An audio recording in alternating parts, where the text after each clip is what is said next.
Welcome, seekers of hidden knowledge, to the mystical realm of the occult.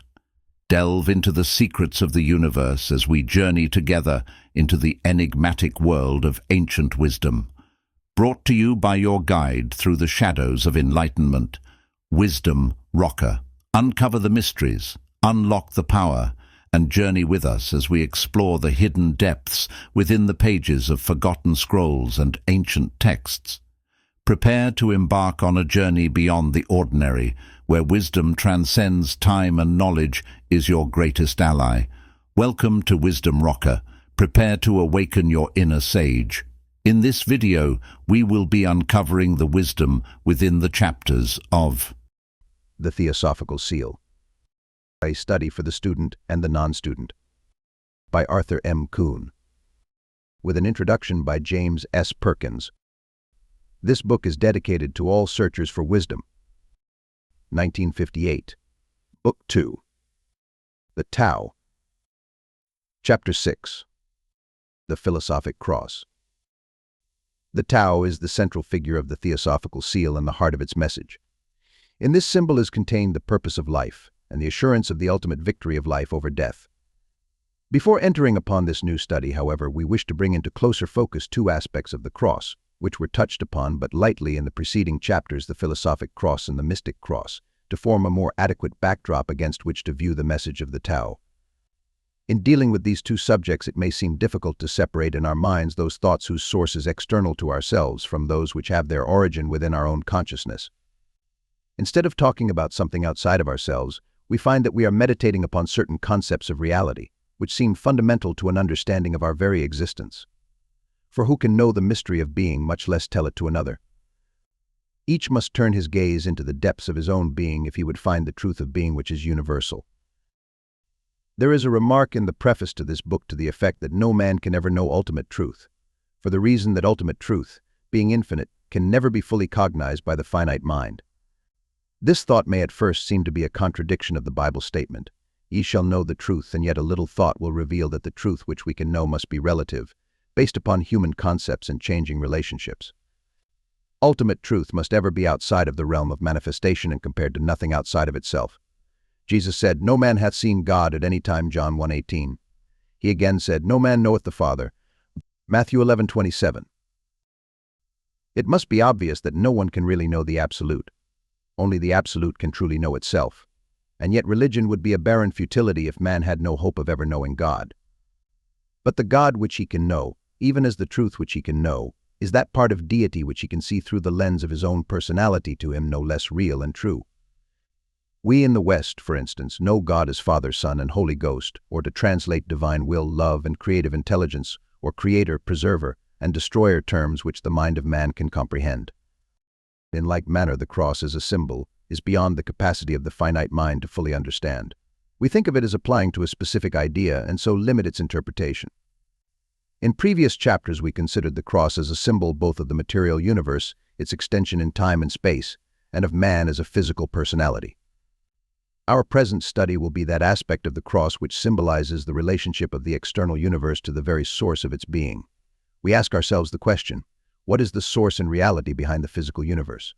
Science answers, evolution, religion answers, creation, somewhere between these two answers, perhaps embodying something of each, lies the truth. We shall begin by considering a few concepts taken from an ancient scripture, concepts so fundamental as to defy contradiction either by science or religion. Unknown ages before the book of Genesis was written, there appeared among the peoples of Central Asia a book so ancient that no one today knows its origin or its author. It is called the Book of Dian, meaning divine wisdom. This book consists of palm leaves, treated with a secret preservative, upon which were inscribed in Senzar a secret sacerdotal tongue, known only to initiates, a treatise on cosmic evolution, the origins of man and of the human race.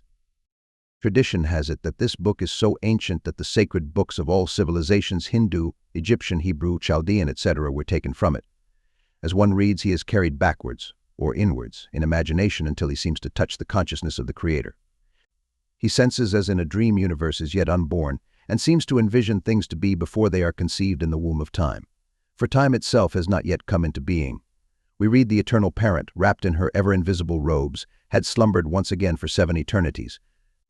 Note here the suggestion of a recurrence of manifestation and non-manifestation.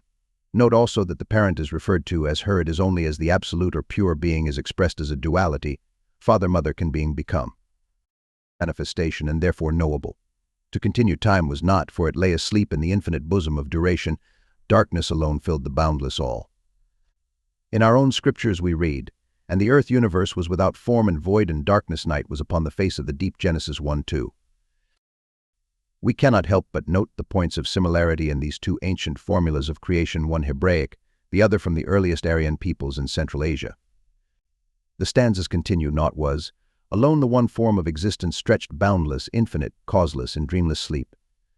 There was neither silence nor sound, naught save ceaseless eternal breath. Naught is the circle of infinity within which all that is to be exists potentially. Manifestation had not come into being. Symbolically, naught is synonymous with night of Genesis. Breath is the indication of potential motion or sound and the first act of creation. This breath is not yet vibration, but the source of vibration. It is the word which was in the beginning. The Genesis account covers the next stage in one brief sentence, "And the spirit breath of God moved upon the face of the waters." And from the stanzas we read, "Vibration thrills through infinitude, sweeps along, touching with its swift wing the whole universe, and the germ that dwelleth in darkness, the darkness that breathes over the slumbering waters." This germ is the seed of Genesis, the divine idea of Plato, which was implanted in this primordial sea, this virgin substance called by the ancients Mula Prakriti. Here in all the beauty of imagery is pictured the first act of creation.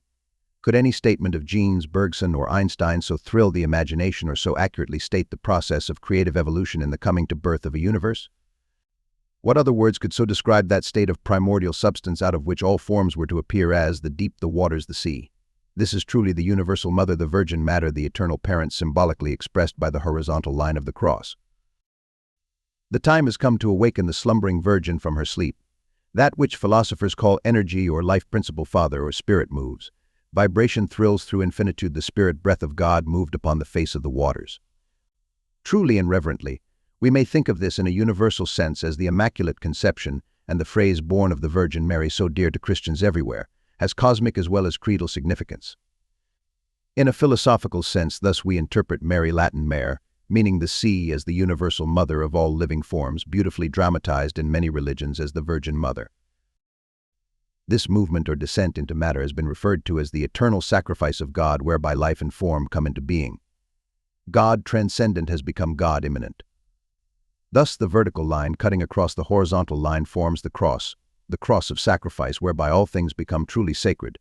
To record this descent of spirit into matter in all its ramifications would fill many volumes.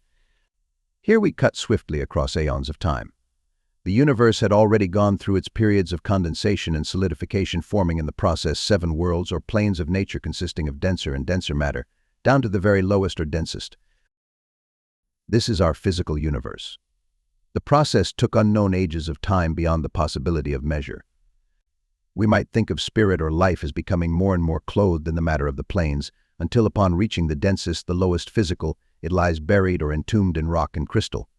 We might also envisage the images or germs in the above quotations as being clothed in ever denser material, becoming on the higher mental levels the archetypes of all things that are to be, finally to be buried as seeds within dense physical matter. We know that the first chapter of Genesis was not written as history or as a biography of our first parents. Rather was it an ancient formula of a cosmic creative evolutionary process, a process so vast that its days or ages must be measured in billions of years. The fire mist forming into great whirling clouds of gaseous vapors became in turn dense fogs obscuring the face of a planet coming to birth, condensing gradually into boundless oceans, from which vast continents were eventually thrown up by belching volcanoes. And he called the dry land earth, and the gathering of the waters seas, where are now those divine ideas, images of all living things that are Toby, which took shape so freely in those rarer, more spiritual realms.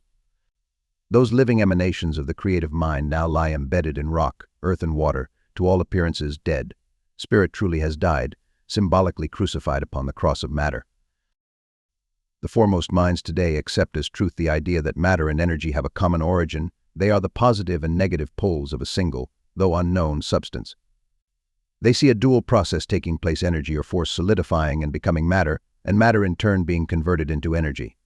The most logical step must be the discovery that the whole universe, as we see it, is the condensation of a substance so rare that it must be considered pure spirit. Moreover, it must be recognized that this rarer medium is endowed with form-creating and life-giving power. Religion has all but forgotten this formula and has substituted the idea of creation out of nothing.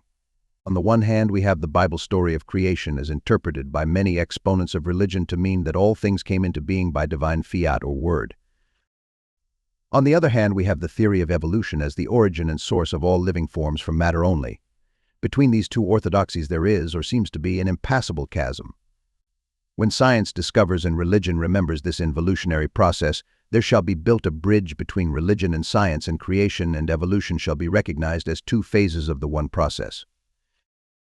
Deeply significant, therefore, become the words of Genesis 2:4-5, "The Lord God made every plant of the field before it was in the earth, and every herb of the field before it grew." Herein lies the secret overlooked by both religion and science, namely that in order for living forms to evolve, that is, to progressively move toward a higher type or form, these same forms of life must first have been implanted as divine ideas, that is, to have evolved into matter. We attach new significance to that statement of Jesus, "No man hath ascended up to heaven, but he that came down from heaven," John 3:13. How easy, then, for both religion and science to accept as truth the idea that every living form contains buried within it the image of that which it is one day to become. As the seed buried in the earth, true to the urge of its locked-in image, awakens to become its fulfillment, so the seed or germ, implanted in every living form, follows the divine urge to become the expressed fulfillment of that divine image. The processes of nature and the experiences of earth existence are the forces which awaken the slumbering life and stir it to awareness and eventual consciousness. Thus, the dual process of involution and evolution, of life descending and forms ascending, completes our philosophic cross.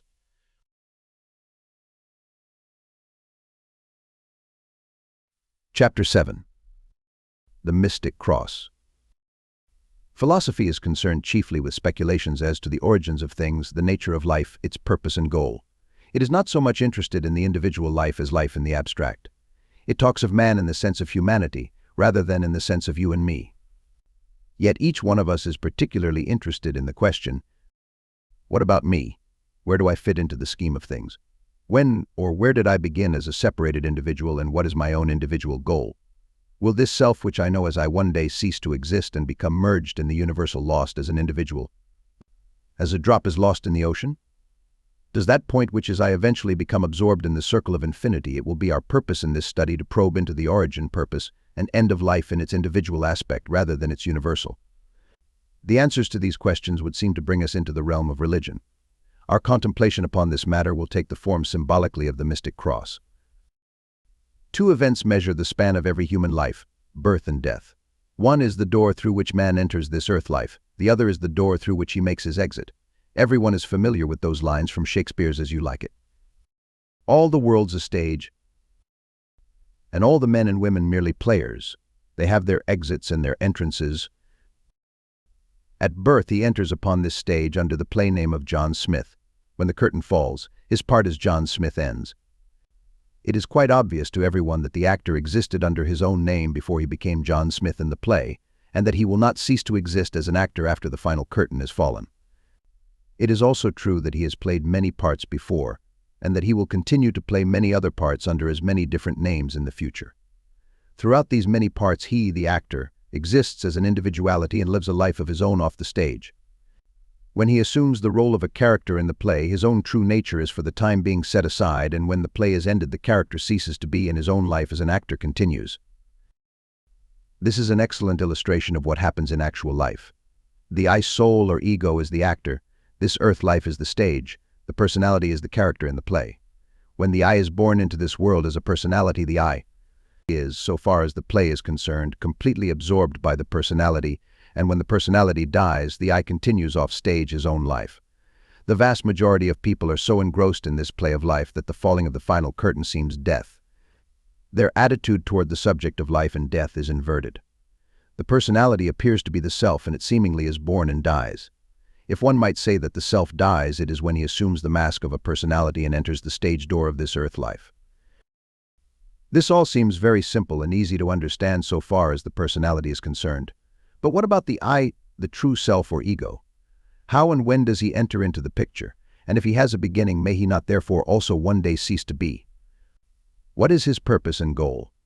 If the I is the actor who steps upon the stage again and again to play his parts, may we assume that he, the true self, the actor, is himself but a character in a greater drama in which his many earth lives are but brief scenes in some larger play? We may well ask the question, whence did he, the true self, come, and into what realm will he make his final exit?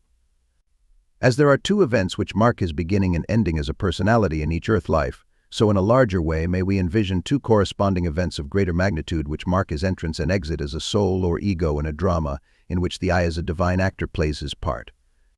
In other words, the personality is born and dies many times while the soul or ego remains. Would it therefore follow that in a larger cycle the soul would have its beginning birth and its ending death? Here again, orthodox religion and material science seem to be in stubborn conflict. One teaches that the I or soul was created by God at the time of its birth in a physical body. After its one brief span it departs to an afterlife, which may be one of eternal misery or eternal bliss, according to its beliefs or compliance with certain prescribed rites while in the body. The other teaches that the soul or consciousness is a product of evolution and has existence only in the physical brain. For our true answer we turn to the ancient wisdom, taught by sages and mystics throughout the ages in mystery schools and in the world's sacred scriptures, and now for the first time in history presented openly to all peoples of the world under the name of Theosophy. In the preceding chapter, with the aid of the world's most ancient writings, including our own scripture, we attempted to understand something of the vast creative processes whereby the universe with its teeming forms of life came into being. We saw that by the action movement of spirit upon primordial substance mula prakriti, or the void, the matter of our universe, plane by plane from the rarest spiritual down to densest physical, came into being. The next stage in the process was the descent of the Logos word into that matter, impregnating it with his life in order that all living forms might come into existence.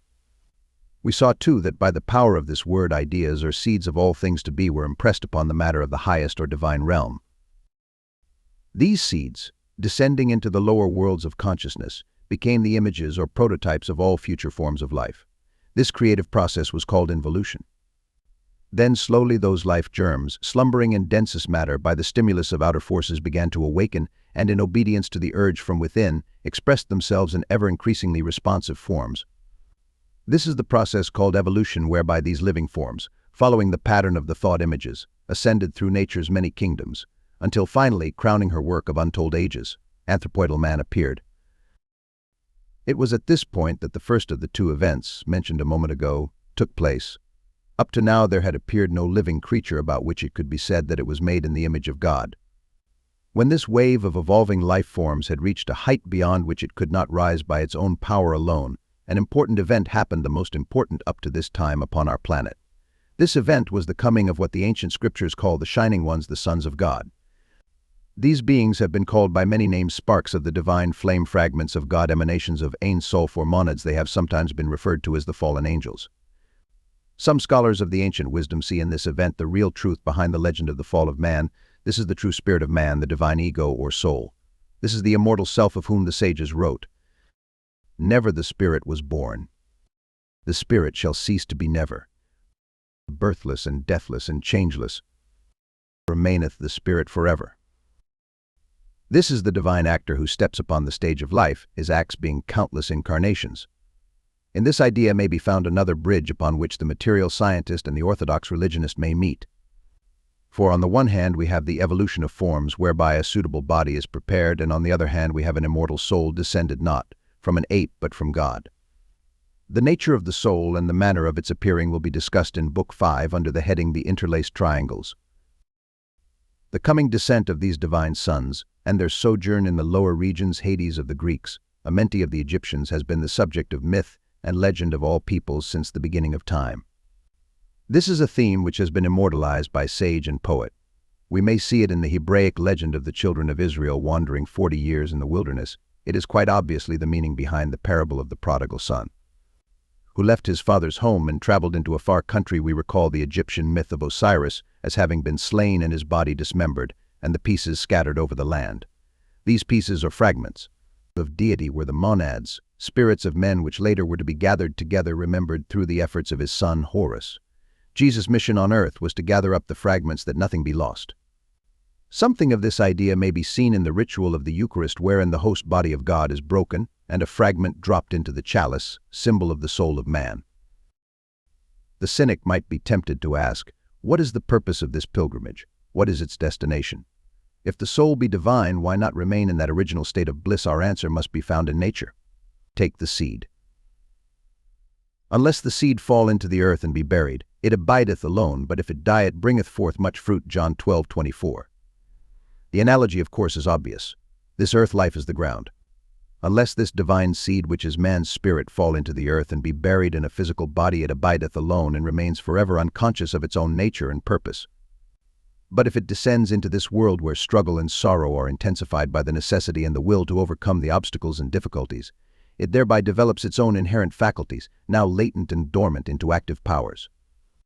After many lives, during which he is gradually awakened to the purpose of life and to his own inner divine nature, like the prodigal son, he says, I will arise and go to my father.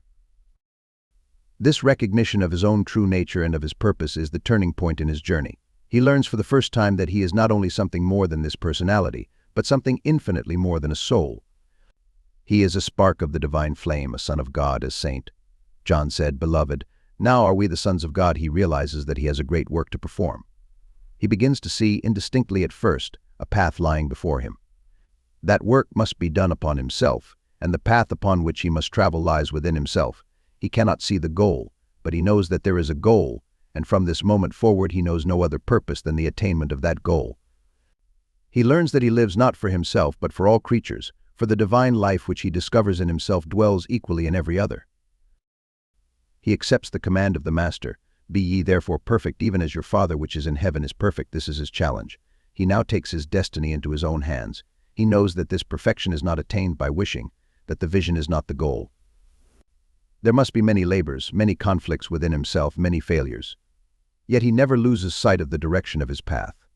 Ofttimes upon some higher ground he seems to catch faint glimpses of his goal. Tremendous steps lie before him. The attainment of selfless love, the balancing of compassion and dispassion, the purifying of all desires, the consciousness of unity and inner relationship with all that lives, the training of his mind that it may become an instrument of the self. These are but a few of the steps ahead of him. Over many hills and valleys the path stretches until far in the distance he sees the outline of a cross, and he knows that one day he too must make the supreme sacrifice, that by the power of the Christ within him he must renounce even the individual self, that he may become one with that greater self of which he is a part. And with that renunciation will come the realization that although his own individual self is expanded to become one with the Supreme Self, he has lost nothing but gained all. In the infinite circle of being there is always his own individual center of consciousness. This is the mystic cross whose base rests within his heart and whose upper bar is lost in clouds of glory.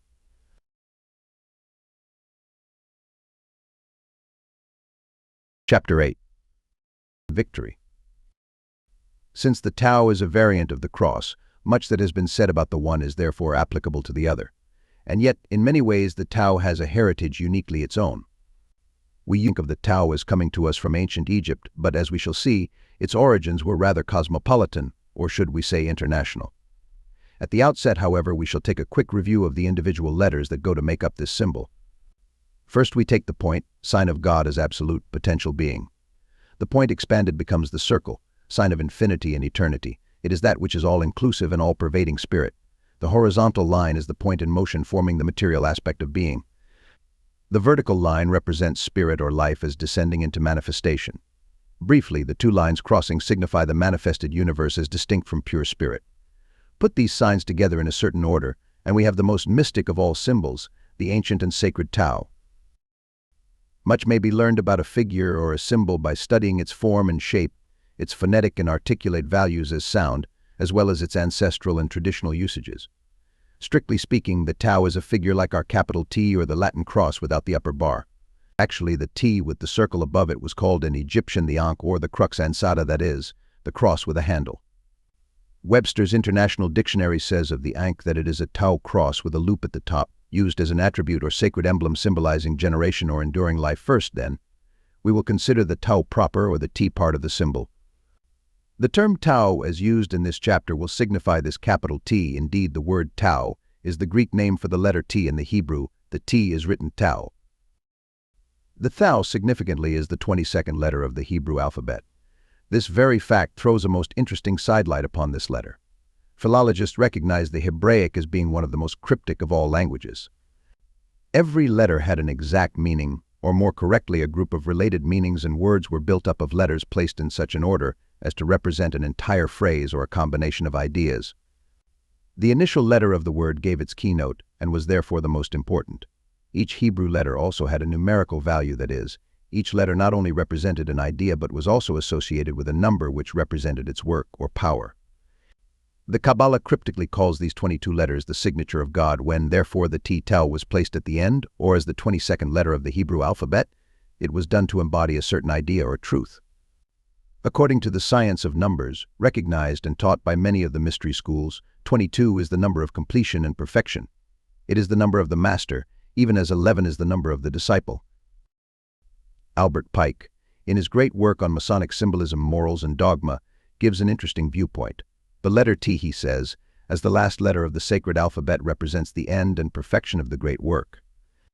Again he writes, in ancient times the mark of the Tau was set upon those who had been acquitted by their judges, as the sign of innocence, page 504. He recognized the Tau, or the Thou, therefore, as the sign of mastery and of a work completed. It is significant also to note that the Book of Revelation, most mystical of all Christian writings, has 22 chapters, and that in the 22nd and final chapter there is given the vision of New Jerusalem, the city of eternal peace. Thus 22 is not only the number of the Master, or one who has attained perfection, but also of that realm or state of being, whether a far-off paradise or within the human heart, where peace forever dwells. And he who has found this peace shall have engraved upon his forehead and in his heart the Thou or Tau, the sign of victory, even as the Lord had commanded Ezekiel Ezek. 9:4, Vulgate trans to go through the streets of Jerusalem and mark the signum Tau upon the foreheads of the faithful. Those who are familiar with the formation of words know that by the deletion, addition, or substitution of certain letters, the meaning of a word may be altered and yet retain its basic root idea. Take our letter T, pronounced T. If we insert the letter R after T, we have the word tree in all mystery languages, the symbol of life and wisdom. Note the tree in the midst of the Garden of Eden. The tree significantly has been used synonymously with the cross. The writer of the Acts of the Apostles wrote, "Whom ye slew and hanged on a tree." Acts 5:30. Again, by inserting the letter H between T and R, we have the sacred number 3, sign of the Divine Trinity. Now, if we delete R, we have the pronoun thee, used only in a special form of address, as an ascription to deity. Then again, by substituting O for E, we have the pronoun thou, used universally as a form of address to God. Now, if we take the Hebrew letter spelled Tau, and by substituting E for A and adding the masculine S, we have the word Theos, meaning God. The same transformation could be made with the particle the. One might add scores of instances of the use of this Tau in words having an allusion to deity. We are tempted to call attention to one more instance of the usage of the double th in forming the name of deity. This comes from Faber D. Leavitt's Hebraic Tongue, restored page 465, and refers to the Hierophant or initiator in the ancient Egyptian mystery ritual, Thoth Hermes, god of wisdom. He says, the ancient Egyptians, in consecrating the letter th to Thoth Hermes, held it as the symbol of universal mind. Turning for a moment to the form of the Tau as the letter Thp, Blavatsky in The Secret Doctrine gives an interesting study.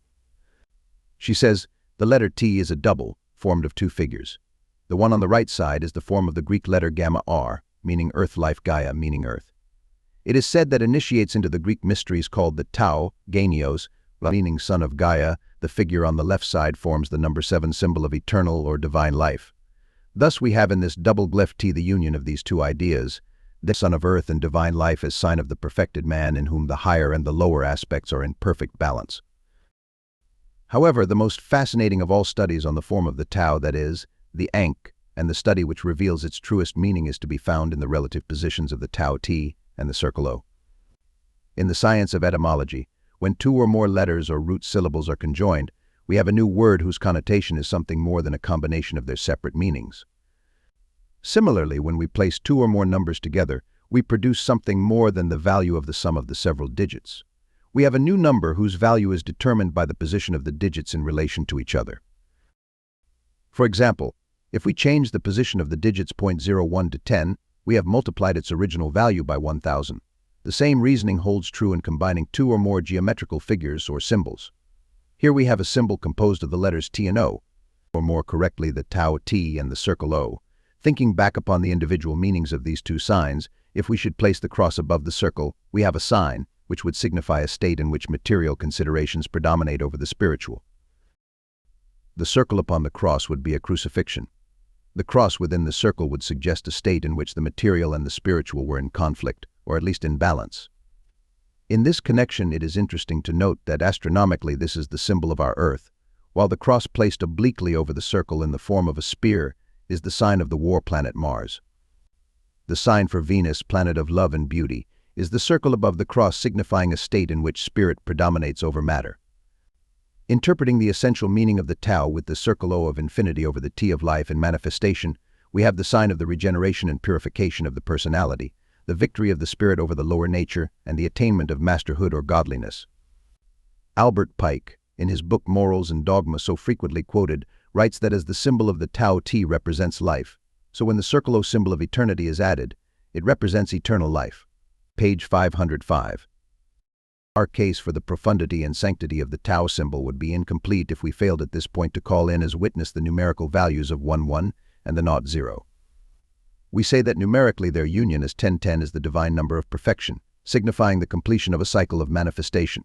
Combined as letters I and O, we have the root syllable, which in the Hebrew and Egyptian means divine son or heir, as in Ioseph and Iseus. Geometrically, their union forms the sacred symbol, which is the sign of victory and triumph, the victory of spirit over matter, the triumph of life over death. It is the sign of the resurrection of the Christ principle out of the tomb of the animal nature. It tells the story of man's triumph over sin and of his spiritual regeneration. It is the signum Tau placed upon the forehead of the disciple, as a sign that he has entered the path.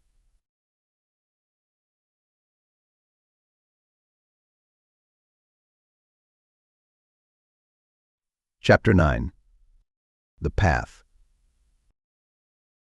Hast thou not entered the Tao? One of the characteristics of all sacred scriptures is that much of their teachings are written in code.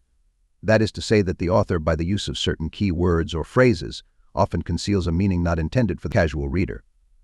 Such words are, as we said, keys and are intended to suggest to one initiated into this method of concealing truths too sacred for the many to understand, ideas entirely unrelated to the literal context.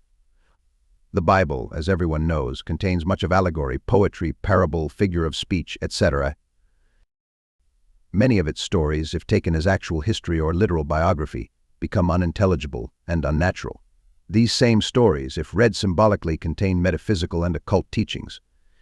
Aside from, or in addition to allegory, parable, etc., there are certain expressions that are more than figures of speech, which the student of esotericism may recognize as having special and significant reference to some phase of the inner or spiritual life. As an illustration of this, take such words as door, gate, threshold, portal, way, and path, to name a few, which fall into this category. We may recognize other expressions such as kingdom, babe, mount, etc. as having an additional meaning for the disciple, beyond the literal or even the allegorical implication.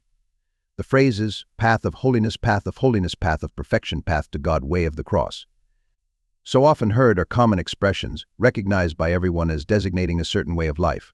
As an example, we read, "Open ye the gates that the righteous nation may enter, and lift up your heads, O ye gates, and be ye lift up, ye everlasting doors."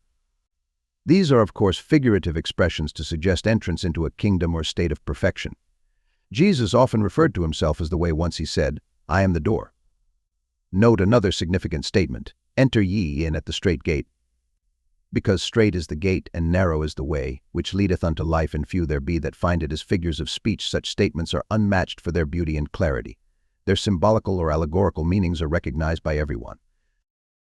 And yet all of these terms, door, gate, portal, threshold, way, path, are expressions which contain special importance to students of the inner mysteries. For it is known that every one of the great religions on our earth has had its mystery schools wherein the inner or esoteric truths were taught to the few who were ready to receive them. Christianity, even at its inception, had an inner body of truths which were not given to the public. Jesus said to his disciples, "Unto you it is given to know the mystery of the kingdom of God, but unto them that are without, in parables." One of these esoteric teachings is that there exists under God in the celestial sphere a hierarchy of spiritual beings who act as agents of his will to carry on the vast infinitude of his operations in a living, evolving universe. Many of the world religions recognize such a spiritual hierarchy of divine or semi-divine beings and have given to them various names and descriptions. The Bible variously refers to them as angels, archangels, thrones, dominations, principalities, powers, cherubim, and seraphim, sometimes giving the archangels names such as Gabriel, Michael, Uriel, etc. A companion to this thought is the teaching that upon our planet Earth there exists a body of just men made perfect in assembly or communion of saints who constitute a spiritual brotherhood. Of those of our humanity who have attained perfection so far as this world is concerned and who live henceforth as guides and teachers of mankind. As in Revelation, these are they which have washed their robes and made them white, and who stand ever in the presence or consciousness of God. This brotherhood is in a broad sense an organization known in the occult world as the Great White Lodge. Its members are known as Masters of the Wisdom and are affectionately called Elder Brothers. Because of the fact that they once stood where we now stand, and through many lives of selfless service to humanity, and by the perfecting of their own inner natures, have arrived at that point in evolution where they can best serve God by helping others to travel this path. In esoteric parlance, the term path is used in a specific sense to designate the particular steps or stages which the candidate or disciple must pass in order to attain this state of masterhood. These stages are called initiations, and are indications that he has fulfilled certain inner requirements in the spiritual life. There are 4 of these great initiations, and one's final passing indicates that he has risen, as St. Paul puts it, to the measure of the stature of the fullness of Christ.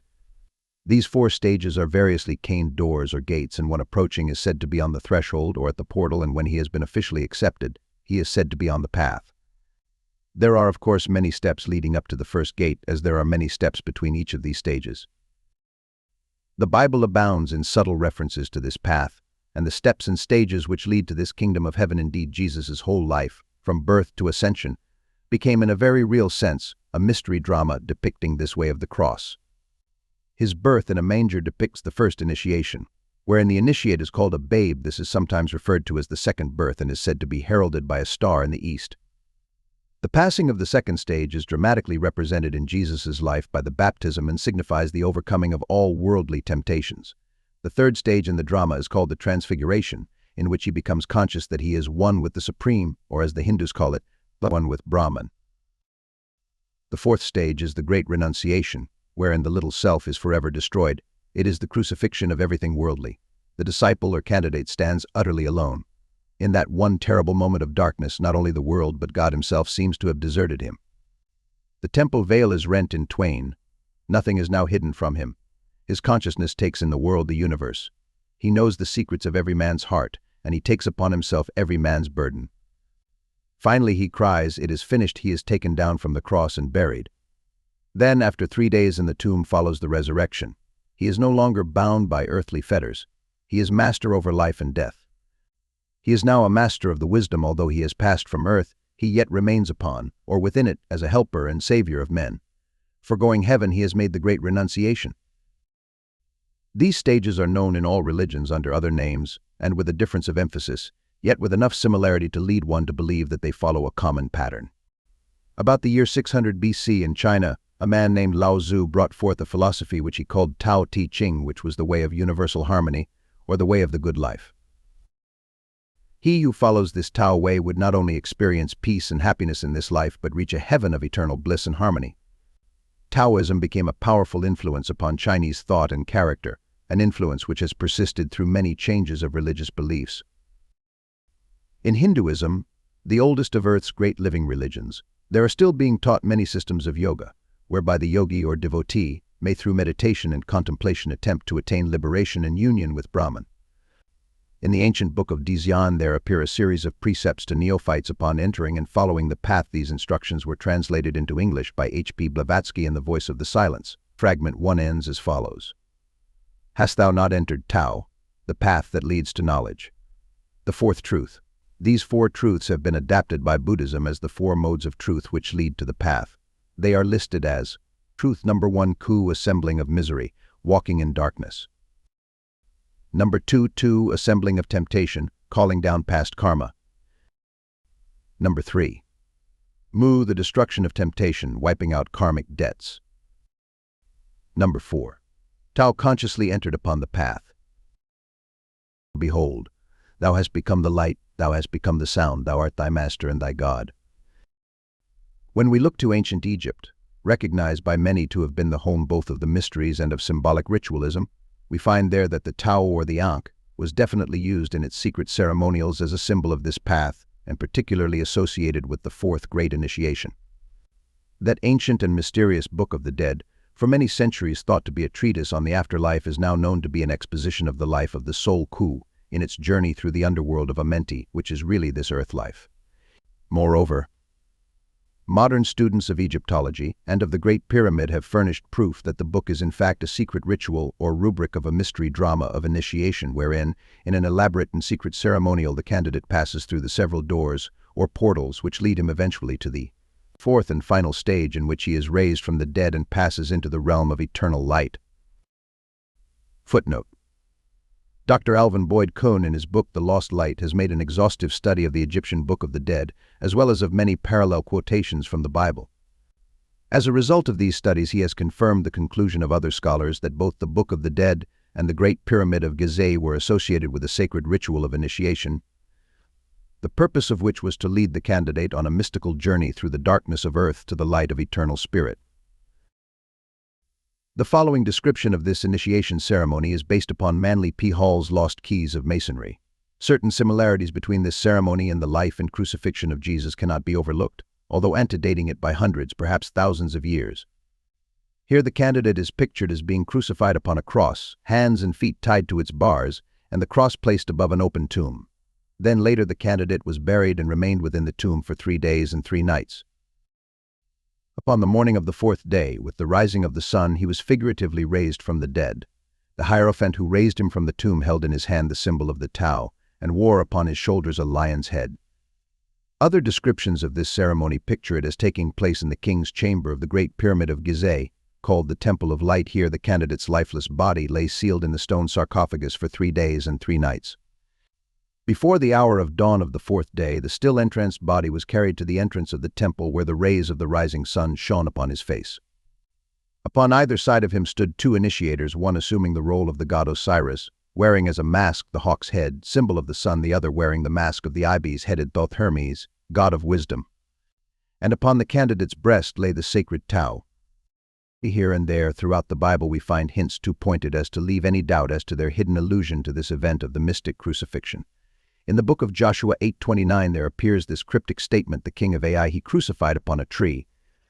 The Septuagint rendering of this passage reads, "He suspended upon a double cross." Again in Numbers 25:4, Vulgate translation, appear these words, "Crucify them before the Lord against the sun." Such phrases and many others in the Bible appear meaningless, unless it be assumed that they contain hidden allusions to some metaphysical event.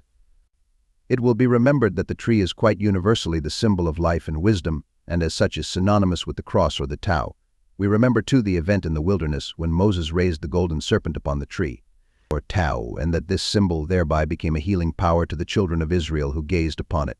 Here is unmistakably a glyph representing the crucified Savior God upon the tree, who becomes for all peoples the great healer.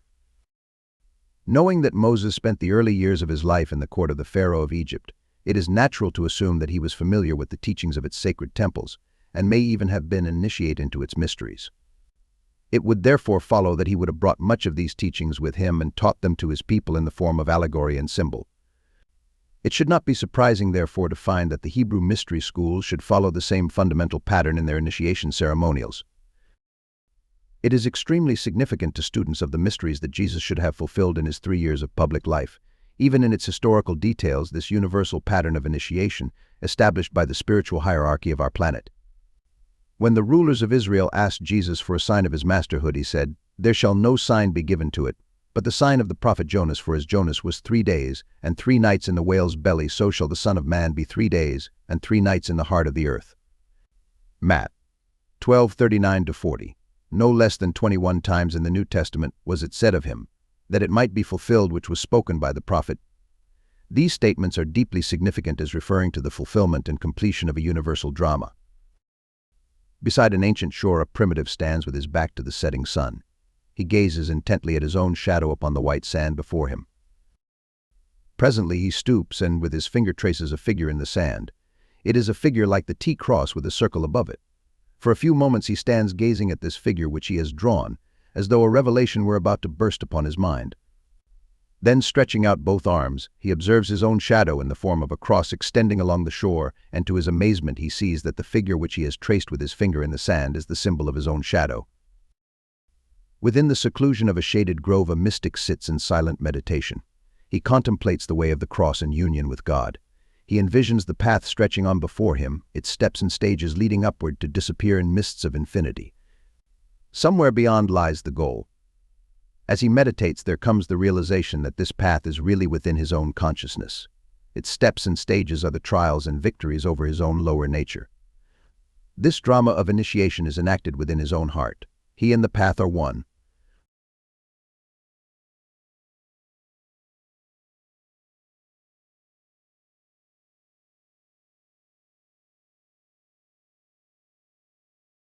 Thanks for watching the Wisdom Rocker.